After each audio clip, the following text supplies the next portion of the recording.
out the director of Totally Killer, Nahnatchka. Come on out, man.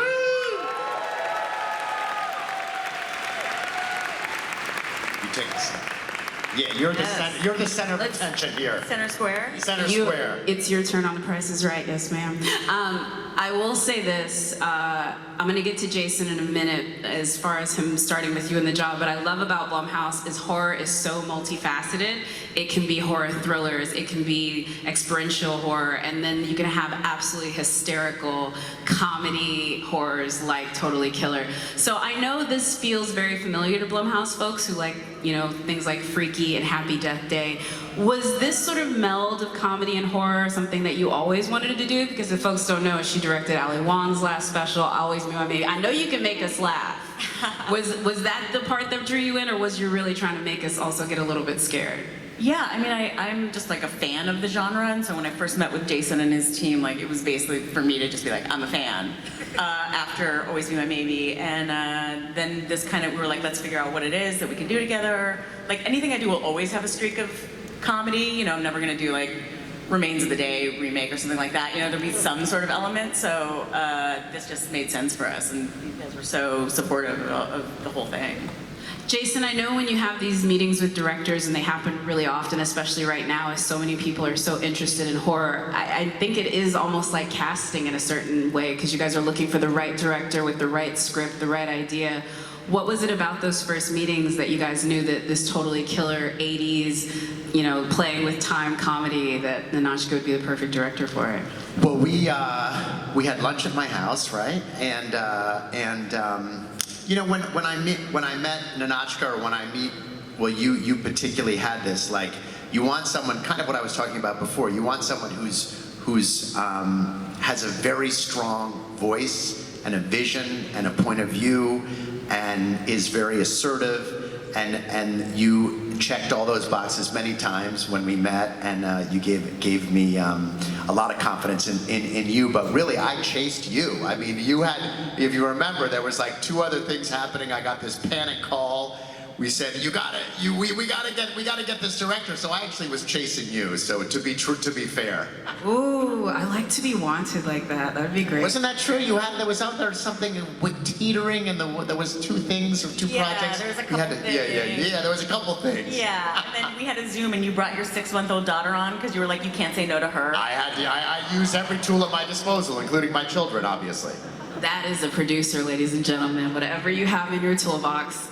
I will say, for, I guess, the sort of like, much as Jason had to maybe hunt you down just a little bit to get you to do it with the daughter and bribe you that way, you got a great cast in return for that. I mean, between Kieran Shipka, Julie Bowden, talk about that, because they all not only look so accurate for the time period, but they're so funny, and maybe you've seen that look, and I didn't know Kieran could be that funny.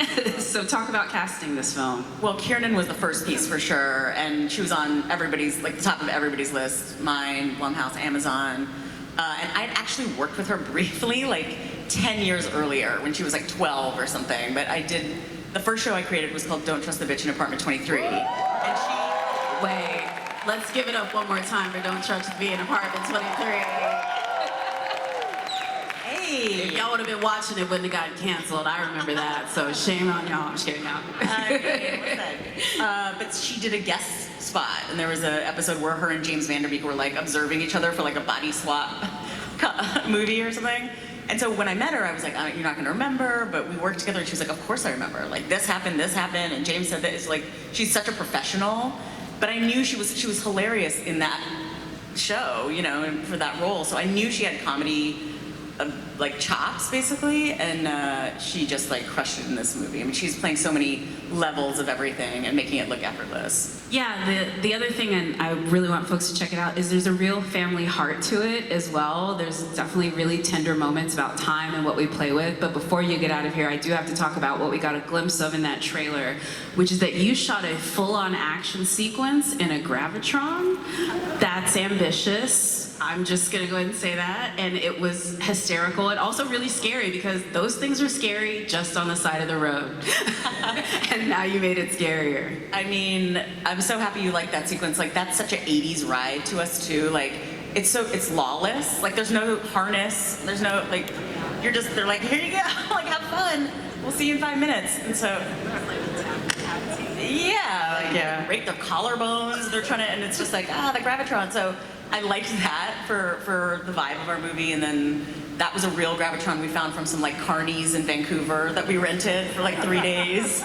We brought into the stage and we just like took apart all the panels, did our lighting rig around, because obviously we can't make the Gravitron move while we're shooting, but there's little like shafts of light that you can see through the beds. So the lighting rig is making it look like it's moving. We have guys like shaking it.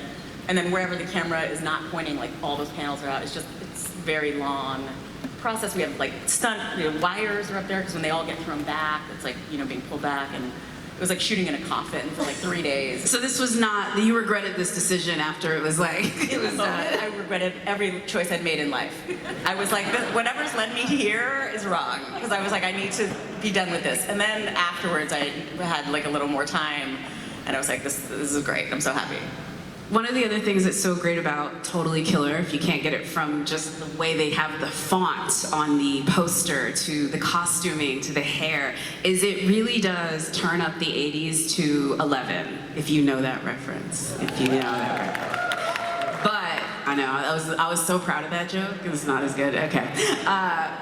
But the best part about it is that you really feel immersed in it, but you're doing it to younger audiences. What was that? Talk about that balance of making it feel still like a kid's movie, knowing that you're really harkening back to a different time, and how you guys made the look of Totally Killer. It's like a world you want to get lost in. Thank you. Yeah, it was just, you have the nostalgia factor of people who like lived through the 80s the first time. But I think what's fun is that we're bringing that like Gen Z lens, like Kiernan's lens, into that world. So it's not like we're just going back and like having it be what it is. So the fact that we could comment on it, I think, makes it feel fresh and nostalgic at the same time, but certainly gives an access point for younger viewers to appreciate, hopefully.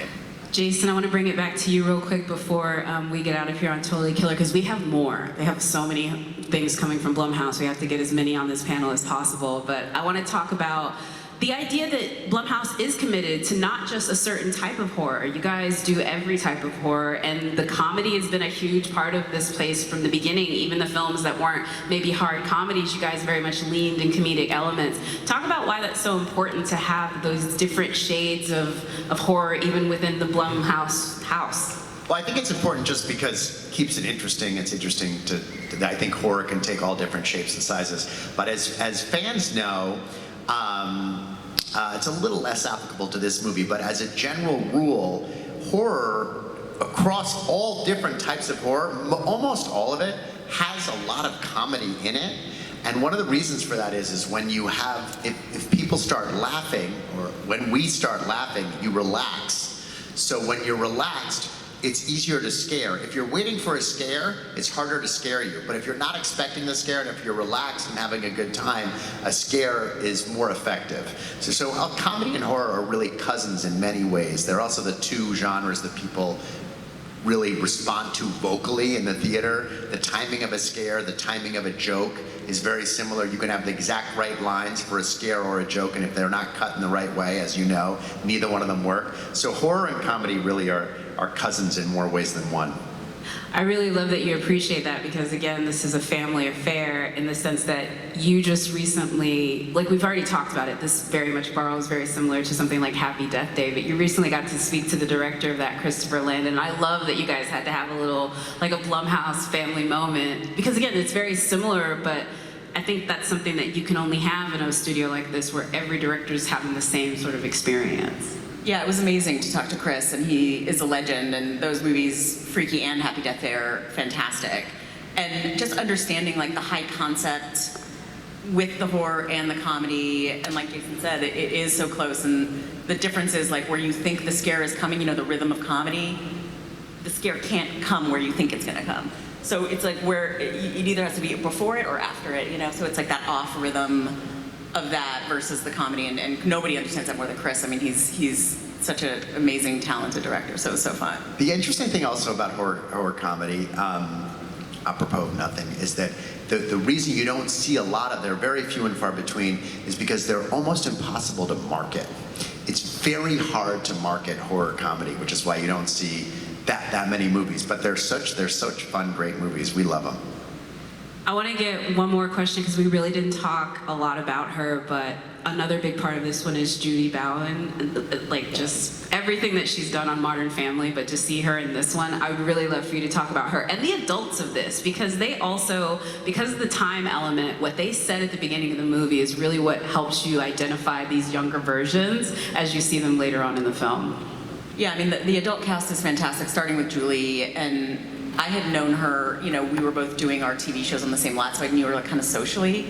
And so I called her and I was like, hey, it's this, you're not in the movie that much, but you have like some pretty amazing moments. And she sent her the script, she read it, and she was like, I'm 1000% in. She's like, I want to do all my own stunts. I was like, great. She's like, I don't want to get thrown through the coffee table, and I don't want to get thrown on a marble counter. Everything else is me. And I was like, okay, great. Oh. She came in and we like rehearsed with her. She worked with the stunt team, and she just like went for it.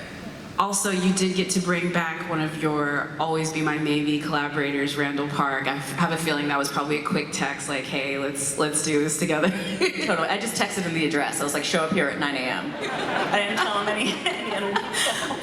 But what was it like? Because I know he brings that great comedic timing on set. So just the energy that he brought on set. And I'm sure there was probably, I've seen from the blooper, they kind of do a little bit of a blooper reel at the end of the movie on the thing. And I'm like, I know he had moments where he was just cracking everybody up. He's so funny, so talented. I would work with him for the rest of my life if I could. And it was fun to see him in this role because he plays like a small town sheriff who's kind of an asshole, you know, like just like dismissive of this young woman and like favors his own daughter and is just constantly blowing smoke in her face. And it was just a different color for him, and he was so funny. Absolutely love it. Well, I want to thank you so much for the film. Everyone, please check out Totally Killer on Amazon Prime. Thank you, Nahnatchka. I really appreciate it.